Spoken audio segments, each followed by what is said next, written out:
शुमाली वजीरिस्तान में दहशतगर्दों ने मुबैना तौर पर भत्ता न देने पर 6 शहरियों को जिंदा जला दिया। तमाम अफराद गाड़ी में थे। दहशतगर्दों ने पेट्रोल छिड़क कर आग लगा दी।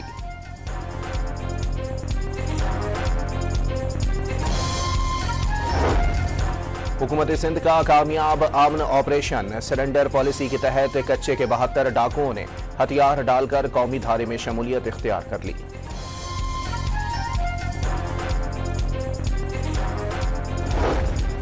मरियम नवाज की हिदायत पर जनूबी पंजाब के सैलाब मुतासरीन में इमदाद की तकसीम। सीनियर वजीर मरियम औरंगजेब ने मुल्तान और मुजफ्फरगढ़ की तहसील अलीपुर के मुतासरीन में चेक से तकसीम किए। मुतासरीन की बहाली के लिए हर मुमकिन मदद फराहम करने की यकीन दहानी।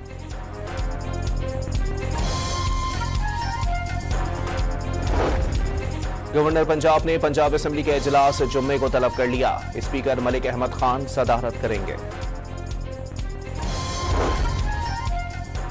कराची बोर्ड ने नहम जमात साइंस और जनरल ग्रुप के नताइज का ऐलान कर दिया।